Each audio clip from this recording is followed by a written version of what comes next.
भगवान कहते हैं हमें समय दो, और भगवान कहते तुम हमें अच्छे में समय दो।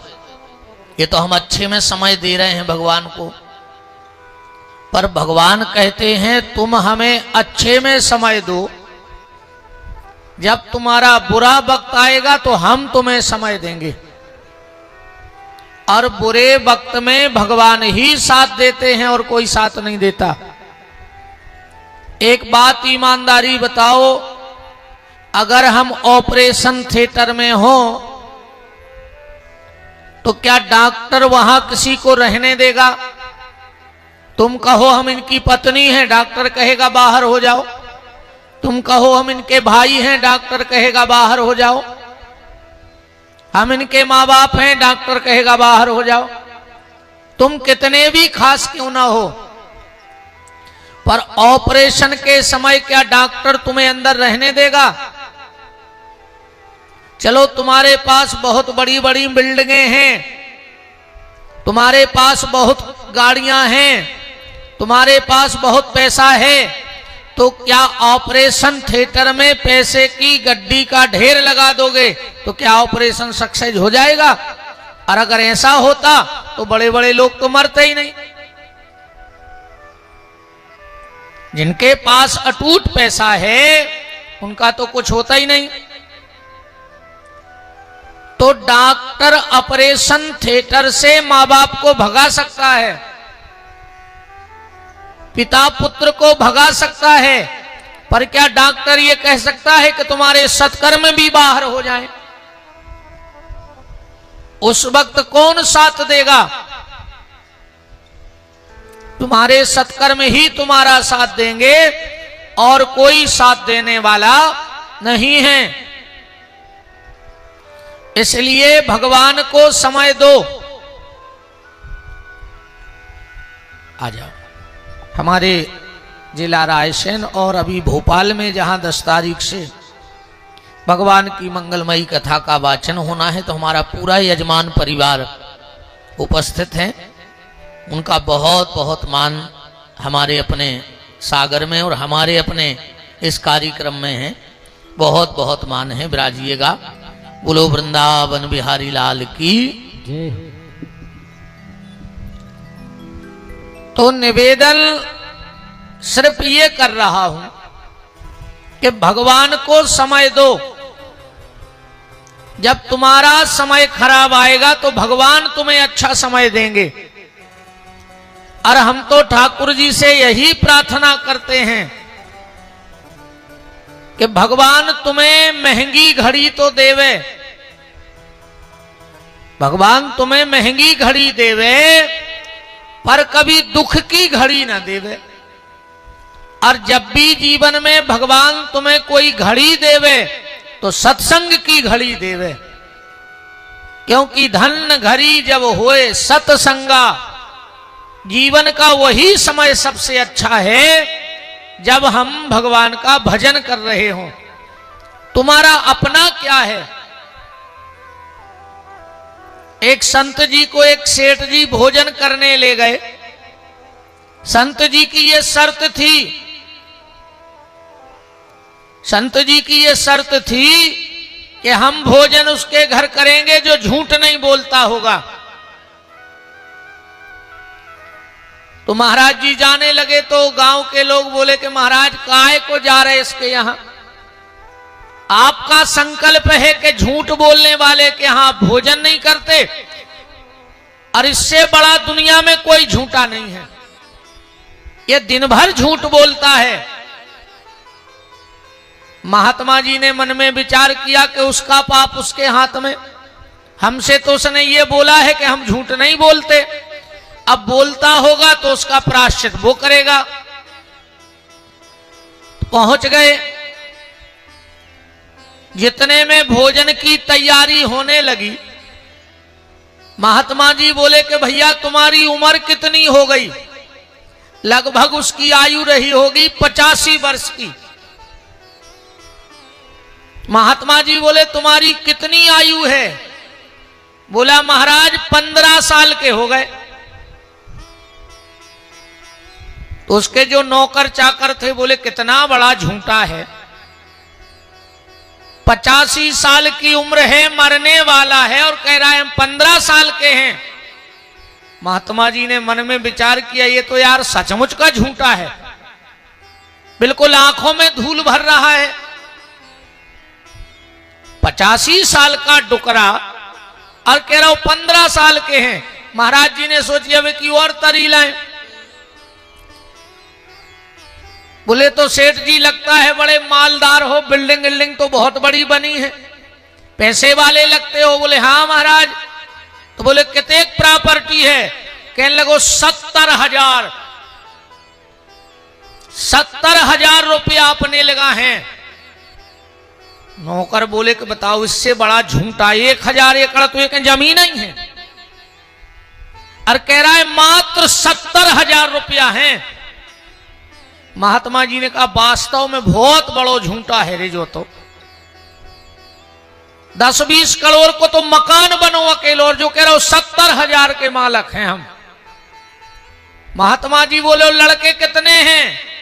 कहने लगो एक। महात्मा जी बोले अब तो इन्हें यार सांपैया अंधेरे कर दे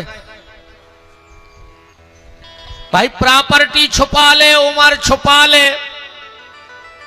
एक नौकर बोलो कि सेठ जी अब तो अति न करो। बोले काहे? बोले हमारों को पता है कि तुम्हारे 4 लड़का हैं और तुम कह रहे एक। सेठ बोला चुप रहो, मैं दुनिया के सामने झूठ बोल सकता हूं पर संत के सामने झूठ नहीं बोल सकता।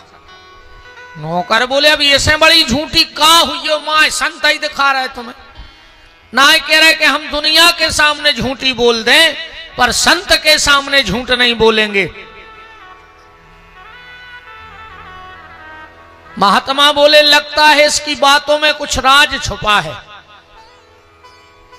पूरे गांव के लोग इकट्ठे हो गए कि आज ये झूठा पकड़ा गया।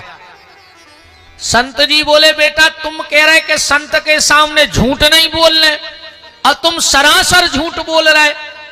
वो बोलो महाराज हमने आपसे भर झूठ नहीं बोली। बोले कहा बेटा हम तुम्हें ऐसे लग रहा है कि तुम्हें 15 साल के जान जी, हम तुम 85 के हो। कह लो महाराज सुनो, हमने जब से होश समारी और हमने जितनी देर भजन करो जिंदगी में वो पूरा हिसाब एक डायरी में लिखत रहा है। कितनी देर हम मंदिर में रहे, कितनी देर हम कथा में बैठे, कितनी देर हमने रामायण पढ़ी, कितनी देर हमने माला पढ़ी। तो आज तक को हमारा हिसाब बन गओ कि 85 साल की उम्र में मात्र 15 साल हमारे भजन के निकले हैं। तो बे हमारे असली जिंदगी आए, बाकी तो सब हम संपत्ति के पीछे दौड़त रहे। 15 साल मेरे भजन के हैं, 70 साल मेरे व्यर्थ चले गए। महाराज जी बोले वाह। और बोले तुम कह रहे थे कि 70,000 की जायदाद है। अपने मुनीम से बोलो करे मुनीम बा डायरी ले जे में हमने दान पुण्य लिखो है। जोड़ो कितने भाई? बोले आज तक तुमने 70,000 रुपया दान करे हैं मात्र। कहने लगो तो बा हमारी प्रॉपर्टी आए, बा हमारे संगे जाते तो तई लोग हर के लग जैसा भी में हम सब छोड़ के चले जाएंगे, क्योंकि जो हमने दिया है वही हमें मिलेगा। तुम कहो कि परिवार पाल रहे तो तुम्हारा जन्म तो होगा बिलंगियों घाई। अगर तुम अपने परिवार को पाल रहे हो खाली तो तुम्हारा जन्म और बिल्ली के जन्म में क्या अंतर रहा? ऐसे तो बिल्ली भी चूहा पकड़ पकड़ के अपने बच्चों को पेट भरती है कि नहीं भरती? बिल्ली भी यहां वहां से चुखरियां पकड़ पकड़ के ले जा तो अपने बाल बच्चों को खुआऊ थे जहां के चिनुंगा धरे दे। तो फिर मनुष्य जन्म में और बिल्ली के जन्म में क्या अंतर रहा? तो गुरुदेव जो आज तक मैंने पूरी जिंदगी में मात्र 70,000 रुपया कभी किसी गरीब बेटी के विवाह में दिए,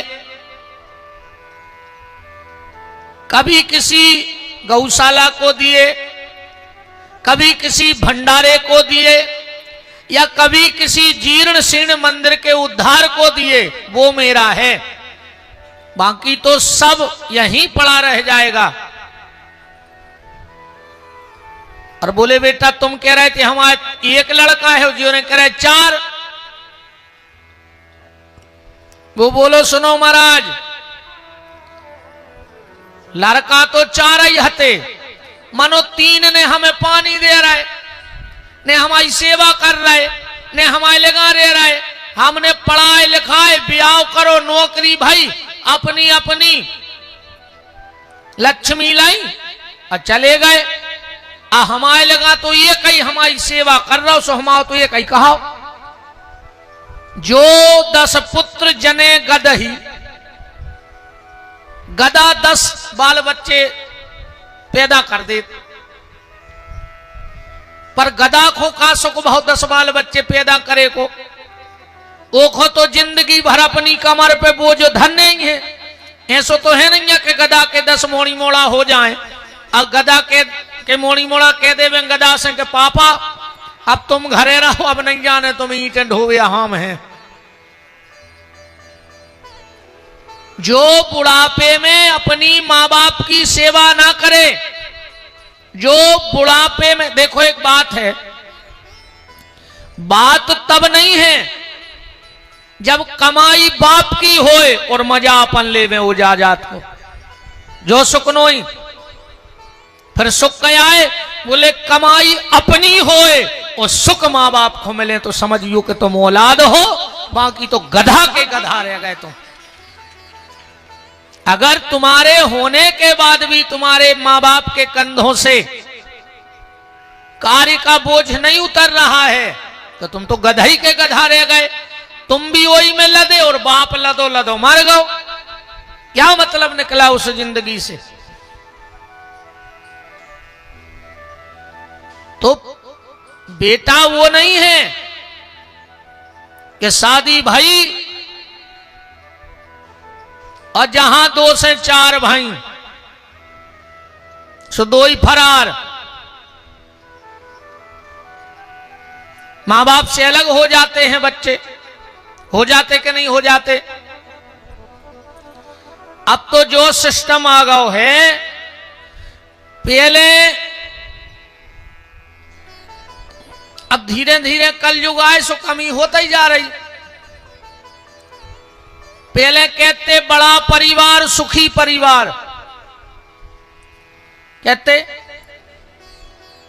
बड़ा परिवार सुखी परिवार, फिर सरकार ने लिखवाओ हम 2 हमारे 2। अब आदमी के थे शेर का बच्चा एक ही अच्छा, क्या कहते? अबे तक तो जो चलत तो कहे हम 2 हमारे 2, इतना तक ठीक आती। अब कहते शेर का बच्चा एक ही अच्छा, आगे समय में कहे बाल ने बच्चे सबसे अच्छे। ले सब सिस्टम ही खत्म हो जाने सृष्टि को। ऐसी औलाद का क्या मतलब है? कोई मतलब ऐसी औलाद का बताओ आप? बूढ़े माँ बाप को कोई अपने पास नहीं रखना चाहता। अच्छा एक बात और देखियो, दुनिया को हर बाप अपनी औलाद से प्रेम करत है। दुनिया को हर बाप अपनी औलाद से प्रेम करत है, पर दुनिया की बहुत भाग पुरुषी वो माँ बाप हैं जे की औलाद अपने माँ बाप से प्रेम करत हुए। औलाद माँ बाप से प्रेम नहीं करती।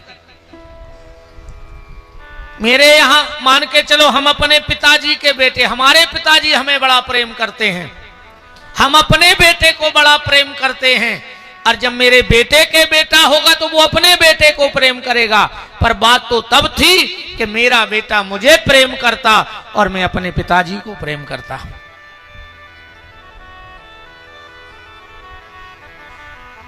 तो सेठ ने कहा महाराज बताओ मैंने तुमसे कहां झूठ बोल दिया? जो सत्य था वो आपके सामने बोला। निवेदन बस मैं ये कर रहा हूं कि भगवान को समय दो, क्योंकि जिस दिन भगवान तुम्हारा हिसाब करेंगे,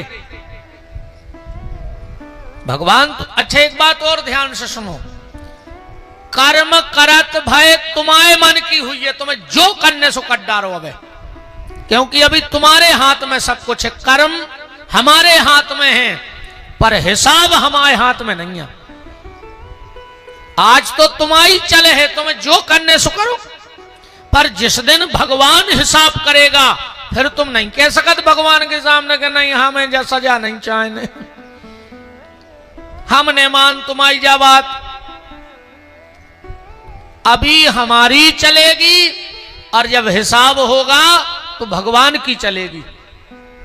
इसलिए ऐसा कोई कर्म मत करो कि जब हमारा और आपका हिसाब हो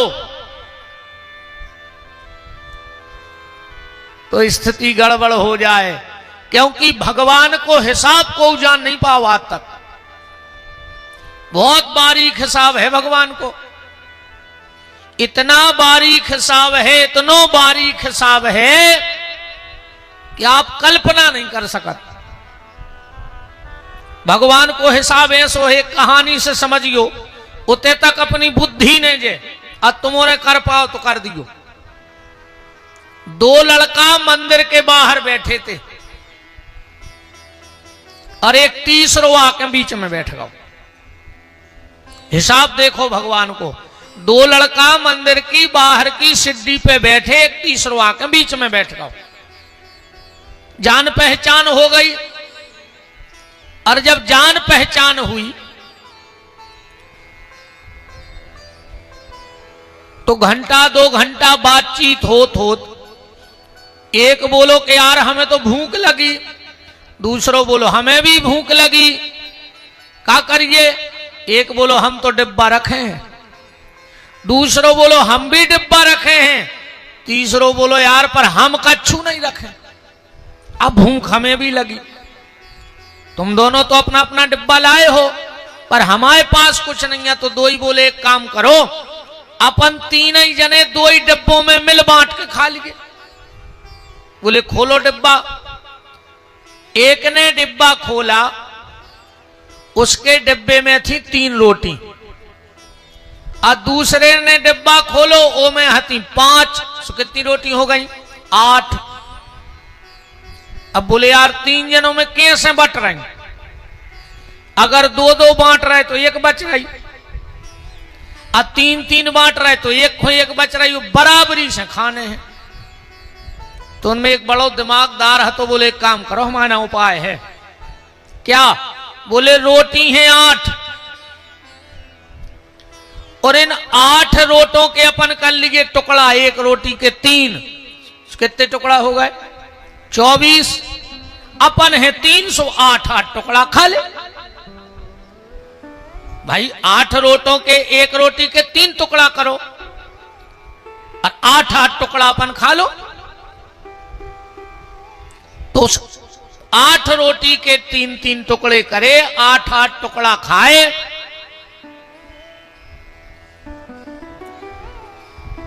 पानी पिया। अब जिसके पास रोटी नहीं थी, आज जिन्हें उनके डिब्बा में से हिस्सा खाओ, तो जब वो चलन लगो उन्हें 8 सोने के सिक्का निकाले कि लगो दोस्त पैसा तो था पर पैसे से भूख थोड़ी मिट जाती है।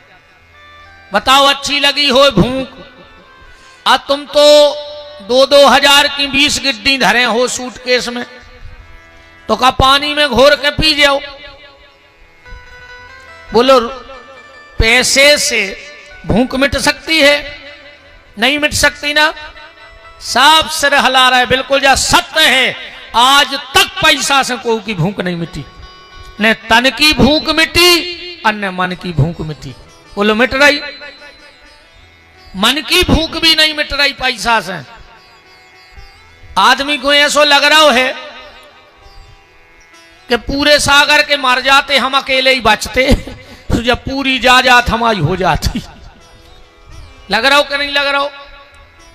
ऐसो लग रहा हो कि कितनी जायदाद इकट्ठी कर पाए। राम हल्ला न करियो बेटा, हर में जगदम्बा हरो अच्छी बैठियो। राम तो उसने अपने जेब से 8 सोने के सिक्के निकाले और एक आदमी को दे दे, बोले तुमने बांट लियो जी, बांट लियो। जाने कहीं कितने कैसे बांट लियो। अब वो चला गया। अच्छा सिक्का मिले थे 3 रोटी वारे खुंजे के डिब्बा में 3 हते, वो खुंदेगा तो 8 सिक्का। उन्हें ईमानदारी से 5 सिक्का लाए और दे दे, जे की 5 रोटी हती और 3 ने धल लाए।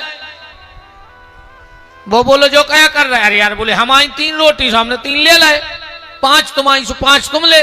वो कहने लगो नहीं आधे आधे कर ले, 4 कर लीजिए 8 में। वो कहने लगो नहीं नहीं बेईमानी को नहीं चाहने, हमारी 3 रोटी सो तुम 3 सिक्का ले, तुम्हारी 5 सो तुम 5 ले, हमारी 3 सो हम 3। वो कहने लगो नहीं नहीं हम दोस्त से छल कर नहीं सकत, गुरु से कपट मित्र से चोरी, या हो निर्धन या हो कोड़ी, हम ये कर नहीं सकते। अब 2 ही में विवाद। अब आप लोग बांट सकते हो, कोई कैसे बटेंगे? 2 ही अपनी पेड़े, एक कह रहा हूं हम बेईमानी को ने लें और एक कह रहा हूं हम मित्रता से धोखेबाजी ने कर है। अब क्या कोई आप में से इसका फैसला करेगा कि किसको क्या मिलना चाहिए? और न्याय संगत मिलना चाहिए। और 7 सिक्का दे दो जे की 5 रोटी हती। पुजारी जी बोले प्रभु जो कौन सो फैसला है वो 3 ले रहा हो तो सो तुमने वो के हिस्सा में 1 कर दो, और जो 5 ले वे मंजूर नहीं है वो को तुम 7 दोबारा। भगवान बोले सुनो पुजारी, उसकी रोटी कितनी थी? बोले 3। बोले 1 रोटी के टुकड़ा कितने भाई? 9। और उन्हें कितने टुकड़ा खाए? बोले 8।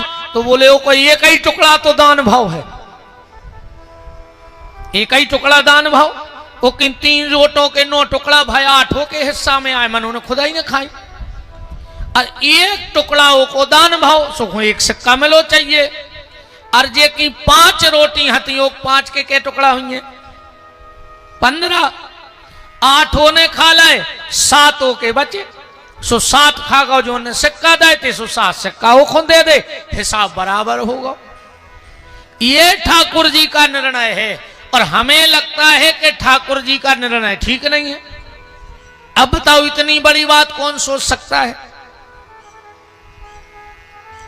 तो कर्म करते वक्त हमारी चलेगी, पर जिस दिन हिसाब होगा उस दिन परमात्मा की चलेगी कि तुमने कितना कमाया और स्वयं ने कितना उपयोग किया और उसमें से कितने टुकड़े तुम्हारे बाहर दान में गए, उसके हिसाब से भगवान तुम्हें दे देगा। बिल्कुल सीधी सीधी बात है, सीधी सीधी बात है। इसलिए नाम जप करते रहो। निवेदन ये है भगवत भजन करते रहो। जप तप यज्ञ अनुष्ठान पूजा पाठ इन सब के ऊपर अगर कोई मुकुट रखा है तो वो नाम जप का मुकुट रखा है। नाम जप करो। सोते जागते उठते बैठते हंसते रोते खाते पीते लड़ते भिड़ते पर नाम लो। जितना अधिक से अधिक हो सके उतना नाम जपो, क्योंकि हिसाब तुम्हारा भी होना है। बच हो नहीं शीश रखाए जटा, बच हो नहीं ऊंचे बनाए अटा, आएगी जम की काली घटा, तो छूट जाए सब अटा ठटा। एक हिचकी को खेल है मात्र, और कछु कछु को तो हिचकी तक नहीं आऊ, अब तो साइलेंट अटे कान लगो। कलयुग आए, हिचकी को तक सिस्टम भगवान ने खत्म कर दो। कई काहे कई कुर्सी पे बैठे थे, पता ही नहीं कब है। अपन तो जा जान रहे कि आंखें मुंह चाहिए, अब ध्यान में आ है, अब ध्यान में आन में नहीं, अब तो गए। जिंदगी का एक एक पल इसका उपयोग करो, एक एक पल उपयोग करो। अगर ये मानव तन मिला है तो एक एक पल इसका उपयोग करो। कल जो चर्चा हम और आप सुन रहे थे कि सती को भगवान पे संदेह हो गया, परीक्षा लेने गई, लौट कर आई और पिता के यज्ञ में शरीर को त्याग दिया। भगवान शिव ने बहुत मना किया, बहुत मना किया, पर सती नहीं मानी। देखो,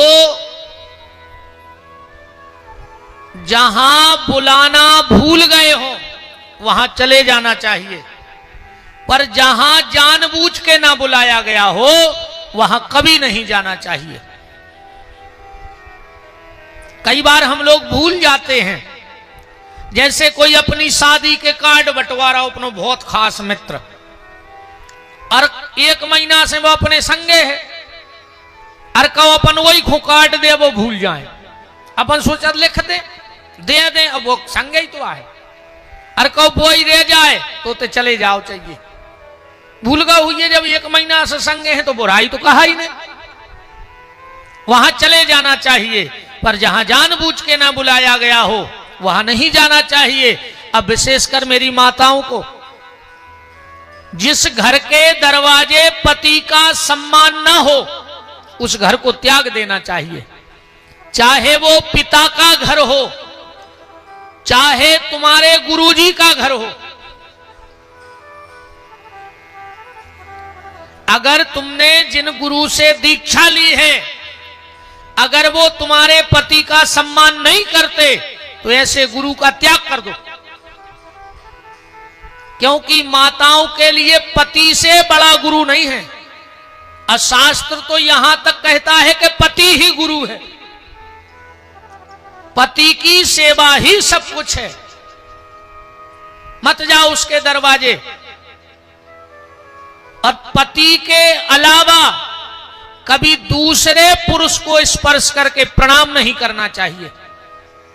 वो कोई होए, चाहे बाबा जी हो, चाहे संत जी हो, चाहे गुरु जी हरे हो, माताओं को कभी भी किसी को छूकर प्रणाम नहीं करना चाहिए। पति के अलावा जमीन में सिर रख देना चाहिए दूर से, पर स्पर्श नहीं करना चाहिए। घर वाले के पांव नहीं पड़ रही, बाबा जी हरे निकट नहीं पा रहे, उठाओ अच्छा हाथ को पांव परत एक आध जनी रोज घरे परत हो कहूं तो ईमानदारी से भगवान ने देख रहा है, झूठी ने बोली गो। हरे राम राम राम, 2-3 हाथ उठे दे तो मैं उठा दे कहूं घरे परत हुए तो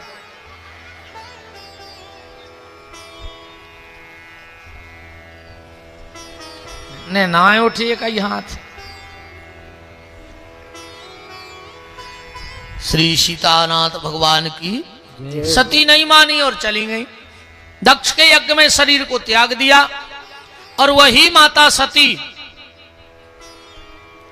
पार्वती बनकर राजा हिमांचल के यहां प्रकट हो गई। जैसे ही भगवती पार्वती, क्योंकि इस बार की कथा में हम शिव विवाह को शब्दों में निकाल के आगे बढ़ेंगे, सिर्फ कथा तो करेंगे पर शिव विवाह में विस्तार में नहीं जा रहे। इस बार खूब सुनाया है हमने। सती ने देह त्यागी और पार्वती बनकर के राजा हिमांचल के घर में प्रकट हो गई। देव ऋषि नारद आए, और नारद जी ने हाथ देख के कह दिया कि जोगी जटले अकाम मन नगने अमंगल भेष, यह स्वामी यस कहे मिले परी हस्त महरेख। ऐसा पति मिलेगा। तो मैना तो चिंतित हो गई। अनिश्चित बेटी की सबसे ज्यादा चिंता अगर किसी को होती है तो मां को चिंता होती है। कैसी सास मिल है, कैसो ससुर मिल है, कैसो परिवार हुई है। जैसे जैसे बेटी सयानी होती है विवाह के योग, और माँ बाप की नींद उड़ जाती है चिंता में। और माँ की तो इतनी ममता होती है, इतनी ममता होती है, कौ बिटिया हो 10 साल की, और बा कहूं कौ मेला देखवे जाए तो ऐसे चम्मचे ले आए। कई काय बिना खुदे हैं ब्याह में, कौ जोनों में चम्मचे खत जाए मन में ले आए। भाई एक ममता है मां के अंदर। चिंता में पड़ गई। नारद जी ने कहा चिंता मत करो, जो तप करे कुमार तुम्हारी, तो भावई मेट सके त्रिपुरारी। जो बेटी पिता के घर में रह करके भजन पूजन करती है तो उस बेटी का प्रारब्ध भी बदल जाता है। अगर बेटी घर में पूजा पाठ करती है तो जिस घर में जाएगी उस घर को खुशहाल कर देगी। अन्नातर चाहती फिलम्बारो और मिल गो चिलम्बारो। भजन पूजन न कर हो, और रे भैया तुम्हारों से एक और हाथ जोड़ के प्रार्थना है माई, घर ने देखियो बिटिया के लाने, बर देखियो। आज को आदमी घर देख रहा है, अच्छी बड़ी बिल्डिंग होए, 2-4 कारें खड़ी होए, और चाय भज्जा पी के सुंगरा घाई रोज नाली में मिलत होए। ऐसे लल्ला को ककर हो, घर के 5,000 को गलीचा बिछाए के जीजा जी आ रहे, और जीजा जी ने 3 पग्गा ठोके सो गांव की नाली में उल्टे कुत्ता से डरे। ऐसे जीजा जी नहीं चाहने अपन को। हम तो ते तक केत के मोड़ी खुकुगा में ढकेल के मारा रियो रे, ये कई बेर तो मार है वा, पर दरुओं से ने भी अज्जो जिंदगी भर मार है वा घुट घुट के। दूसरी बात, अपने संस्कार हमारी बेटियों को ऐसे हैं कि फिर वो दुख सहती रहती हैं, पर कभी माँ बाप को नहीं बताती कि अभी हम बता रहे तो मम्मी पापा परेशान। बिटिया तब तक कबहू परिवार से बागी नहीं होत पति के खिलाफ जब तक अति ने हो जाए। जब तक अति ने हो जाए, बाप ने माँ बाप के मान मर्यादा की रक्षा के लाने गारी से तरे, मार से तरे, भूखी बनी रहे। जब कोई बेटी अति हो जाती है, अब भाई जब नाक तक पानी है तब तक तो ठीक है, अब जब नाकई में भरन लगो फिर तो वो कुछ ना कुछ करेगी। तो मेरा निवेदन बस इतना है कि बेटी के लिए बर देखना, घर मत देखना, बर देख के शादी करना। अगर लड़का में काबिलियत हुई है तो ऐसी कई बिल्डिंगें बना दे। कहूं भैया शिष्या के प्रेमी हुए तो बाप ने कितना कमाओ होए, ये तो साफ दारू पी के सीताराम कर दे। बोलो वृंदावन बिहारी लाल की। तो अगर भजन पूजन किया जाए तो प्रारब्ध भी टल जाता है। भजन पूजन से प्रारब्ध भी टल जाता है। जो तप करे कुमार तुम्हारी, तो भावई मेट सके त्रिपुरारी। अब पर आज के बच्चों के बड़े विचित्र तरीके के प्रश्न हैं मां बाप से। आज के बच्चे कहते हैं कि जब सब भगवान ही कर रहा हो, जब अपने हाथ में कछु है ही नहीं है तो काहे खुदाए के प्रारब्ध टर्जे। बात भी सही है, हुई है वही जो राम रचि राखा, अको कर तर्क बड़ा वही शाखा, और राम कीन चाहूं सोई होई, और करे अन्न था अस नहीं कोई। अब बच्चों हो कैसे समझे हो तुम अपने? बच्चा तो जाई के मम्मी जब सब भगवान करा रहे, हम दारू भी पी रहा है तो भगवान ही पिया रहा है, कहा है भाई अपन ने कह दे कि बेटा सब भगवान कर लो। अब कैसे अपने बच्चा को तुम समझे हो कि नहीं नहीं भगवान नहीं, अपनों भी हाथ में है कछु। ऐसे अपने बच्चे को समझाना कि तुम्हारे हाथ में है बेटा। उदाहरण, जैसे ट्रेन को कौन चलाता है? ड्राइवर। सब डिब्बे नहीं चलते कि चलते हैं? सब डिब्बे नहीं चलते, चलता तो इंजन है, पर वो पूरे डब्बों को खींच रहा है। तो ड्राइवर जहां चाहे खड़ी कर दे, जहां सिग्नल मिल जाए, या जब चाहे चलाए, जितनी तेज चलाए, जितनी मद्दी चलाए, वो किसके हाथ में है? ड्राइवर के हाथ में। तो ड्राइवर कौन है संसार की रेलगाड़ी का? परमात्मा। रेलगाड़ी से एक बात खबर आई, एक ट्रेन में अति भयंकर भीड़। अपने एक सागर को आदमी पहुंच गया, कहने लगे मैं चढ़ा ही नहीं पा रहा ट्रेन में। अरे वो कहने लगा हमारी बुद्धि देखो अब भाई। सो ट्रेन में चढ़ो, और कहने लगे सांप सांप सांप सांप सांप सांप सांप, पूरा डब्बा खाली।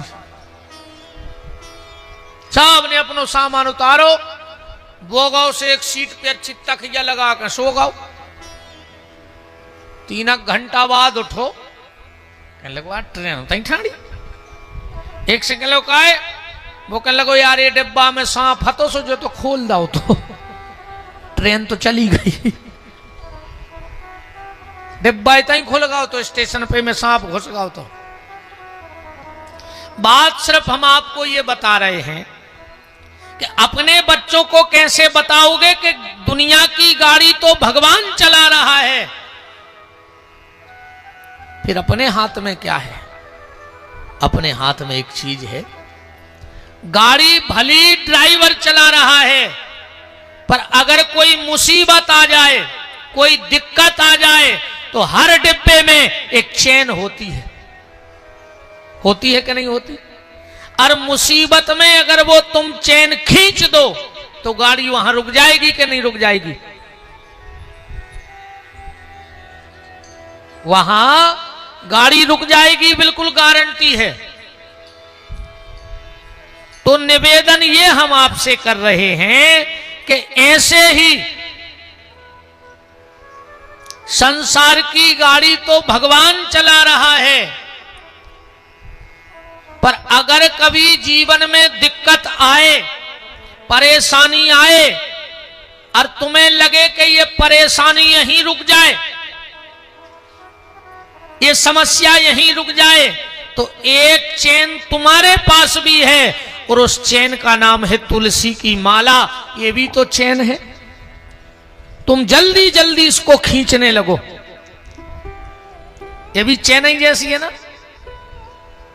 जितना तेज इसको खींचोगे तो कर्मों की, प्रारब्ध की गाड़ी जो दुख के स्टेशन पर खड़ी है या सरपट दुखों में दौड़ रही है, वो दुखों की गाड़ी भी धीरे धीरे धीरे धीरे, गाड़ी एकदम नहीं रुकती, कभी ये रुक जाती है।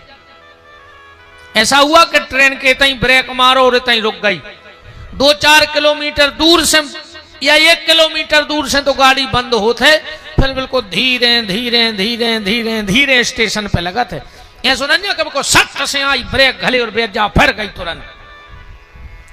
ऐसे ही जितनी तेज तुम ये तुलसी की जंजीर खींचोगे, दुख के समय में, संकट के समय में, कष्ट के समय में, तो धीरे धीरे धीरे धीरे ये दुखों की गाड़ी भी रुक जाएगी और तुम्हारी गाड़ी सुख के स्टेशन पे उतर जाएगी। ये बिल्कुल गारंटी की बात है, पर उसके लिए तुम्हें जंजीर खींचनी पड़ेगी। जंजीर नहीं खींचोगे तो ये दुखों की गाड़ी ऐसे ही चलती रहेगी। अब इसके कई प्रमाण हो सकते हैं कि प्रारब्ध की गाड़ी जंजीर खींचने से रुक गई। किसकी रुकी? सबसे पहले सत्यवान सावित्री की कथा इसका प्रमाण है। प्रारब्ध की गाड़ी रुकी सावित्री के प्रारब्ध में, और सत्यवान के प्रारब्ध में मौत थी। सत्यवान को मरना था, पर सावित्री ने कहा नहीं, गाड़ी भली भगवान चला रहा है, पर उसने मुझे एक चैन दी है। बोले कौन सी? बोले परमात्मा के भजन की चैन दी है, हम इसको खींचेंगे। और जो चैन खींची तो यमराज को अपने दरवाजे खोल करके सत्यवान के प्राण लौटाने पड़े। प्रारब्ध मिटा के नहीं मिटा। दूसरा प्रमाण, महात्मा मार्कंडे, जिनकी 4 साल की आयु थी, एक दिन कुछ संत पधारे, मार्कंडे जी के पिताजी चरणों में गिर पड़े, बोले मेरा एक ही बालक है और बड़े बड़े जोशाचार्य विद्वानों ने 4 साल में इसकी मृत्यु बता दी है। ये प्रारब्ध है, गाड़ी दौड़ रही है दुख की। 4 साल की आयु में मौत बता दी।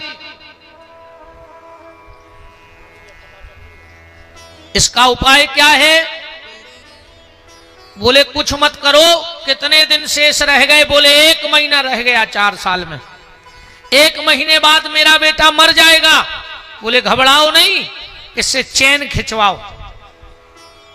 अगर दुख की गाड़ी को रोकना है तो चैन खींचो। बोले कैसे?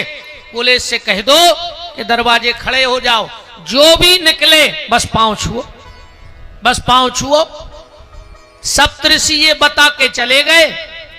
अब तो मार्कंडे का एक ही काम, जो भी निकले पांव पड़ना, सब कहें खुश रहो खुश रहो, पढ़ो लिखो, खूब आशीर्वाद दें। पर आशीर्वाद सबका थोड़ी लगता है। ऐसो आशीर्वाद नहीं लगते आए, तुम तो खूब चल यात्रा को खुश रहो और भगवान भलो करे। आशीर्वादों को लगत जिन भजन पूजन कछु साधना करी होए। अब ऐसे आशीर्वाद तो आजकल ब्याह की स्टेज पे दाए जात। दूल्हा को फूफा 6 पगुआ पिंगे, 18 आदमी हो पड़ा सो खचोर के ले आए भीतरे। कई फूफा आशीर्वाद दे रहा, फूफा खुदाई अपने गोड़ों पे ठाड़े नहीं हो पा रहे, इतनी पिए। फूफा को आशीर्वाद लगे बे खुदाई महाराज फिर रहे। लड़का के मम्मा खुलवा ले आओ, मम्मा ने गांजो पीला हुए, कैमरा वाले की मूड पे हाथ धरे, खुंजाई होश नहीं के हमाओ भनेज को आए। ऐसे आशीर्वाद लगा तेरे गजेड़ों के, दारू खोरों के। पर जो भी निकलता आशीर्वाद देते। एक दिन अंधेरे में 4 बजे सप्तऋषि ब्रह्म मुहूर्त में जा रहे थे गंगा स्नान करने। थोड़ा थोड़ा अंधेरा था। मार्कंडे जी ने सप्तऋषियों को प्रणाम किया। अब वे अंधेरे में नहीं जान पाए कि जो है वो बालक। बोले दीर्घायु भव। मार्कंडे जी के पिताजी दौड़ के आ गए, बोले गुरुदेव जो है वो बालक, क्या आपका आशीर्वाद झूठ हो जाएगा? सप्तऋषि तो घबरा गए, अब क्या करें? अब काल से तो महाकाल बचा सकता है। तो बोले बेटा, जिस दिन तुम्हारी मौत का दिन निश्चित किया हो, उस दिन जाकर भगवान शिव की पिंडी से लिपट जाना। और मार्कंडे जी शिव जी की पिंडी से लिपट गए। अब भाव की बात है और विश्वास की। न तुम्हें बुखार चढ़े सो तुम शंकर जी से लिपट जाओ, दवाई करवावे जज्जो आओ। आज जो भारी तमाशो चल रहा है, डॉक्टर के दिखाएंगे दद्दा हरो। हमारे पिताजी भाई बीमार, हम भाग खुदाई में करें थी भर्ती, गए थी तुम और अब चीनत तो सबाई है। हम बैठे थे ऐसे बाहर बेंच पे, 3-4 माता जी हरे आ गई। कई गुरुजी बहुत परेशान, बताओ मत आई। बोले हमारा मोड़ा बीमार है, तन्ना भभूत दे दे। हमने कही माता जी अगर भभूत से ठीक होते तो हम पापा को 3 बोरा कंडा खुआ देते। अब हम खुदा ही लाख खाण लगा के जे बैठे, कम भभूत से हम अपने पिताजी को न खुआ पाते। हमारे तो गांव में इतने कंडा है, गौशाला से मंगवा लेते कम पारती, हम घुरवा देते टैंकर में राख। पहले दबा और दबा के बाद दुआ। इसको भी ऐसे समझ लो, हम बिल्कुल मानते हैं, हम इस चीज को नकार नहीं रहे हैं। दवा और दुआ दोनों चाहिए। अकेले तुम घर ही श्री राम जय जय राम करो, अब होता ही मार जे। ये अस्पताल तो लो आजा दद्दाओ की दवाई करवाओ। इसको आप ऐसे समझ सकते हो, जाना है अच्छा हाँ चल चल, यात्रा मंगलमय करें। ठाकुर जी 10 तारीख को आ रहे हैं, सो ऐसा ही आनंद आपके घरे का हो। हाँ हमारे यजमान जी ठाकुर साहब भोपाल से आए हैं, 10 तारीख से भोपाल में। स्थान कौन सा है? ओमकार शेवनिया, वहां पर श्रीमद् भागवत जी की कथा है। तो हमारा पूरा यजमान परिवार आप सबको हाथ जोड़ के न्योता दे रहा है। हम कहते तो नहीं आ पाओ तो घरे बैठ के मोबाइल ही पे सुनियो, फूला अपन यही पे चढ़ा दे अभी चिरौनी कैमरा पे सुनो, प्रसाद पहुंचे। बोलो वृंदावन, जय जय राम। मंगलमय करें यात्रा ठाकुर जी। तो बात सिर्फ ये है कि प्रारब्ध को तुम मिटा सकते हो। संसार की गाड़ी भले भगवान चला रहा है, पर तुलसी की माला की जंजीर खींच करके तुम अपने प्रारब्ध को मिटा सकते हो, ये गारंटी है। पार्वती जी ने जाके तपस्या करी, अब तपस्या करके भगवान शंकर ने सप्तऋषियों को भेजा, और सप्तऋषियों को भेज करके परीक्षा करवाई। देखो पहले भी परीक्षाएं होती थी, आज भी होती हैं। एक दादा बिटिया देखवे गए, देखो पहल के सियाने कैसी परीक्षा लेते। एक दादा गए अपने नाती को बिटिया देखवे, सियानों को अनुभव देखो। बिटिया जो कछु भी चाय नाश्ता लेके आई, टेबल पे रख दई, बैठ गई। दादा ने अपने जेब से 2 चीजें निकाली, एक सूजी एक कैंची, आ 2 ही रख दई। बोले बेटा इनमें से एक उठा ले जा। अब बिटिया ने सोची कि कैंची ले जाए, या बड़ी है। सुने उठाई कैंची, भीतर चली गई। चाय माए की भाई दादा बाहर आ गए। लड़की के पिताजी बोले कि दादा आप का समझे? बोले कैंसल ही समझो। अब का समझना? कैंसल समझो। बोले काहे? बोले तुम्हारी बिटिया हमारे घर के लायक नहीं है, काहे सब कैंची ले गई, और कैंची को काम है काट वो, हमारे घर में जे है और काट है। अगर सूजी ले गई होती तो सूजी का काम है जोड़ना, वो मेरे बिखरे परिवार को जोड़ देती। इसलिए मेरी जितनी बेटियां बैठी हो, जिसके भी घर में जाना, सुई बन के जाना बेटा। बिखरे परिवार को जोड़ने का काम करना, परिवारों को तोड़ने का काम मत करना।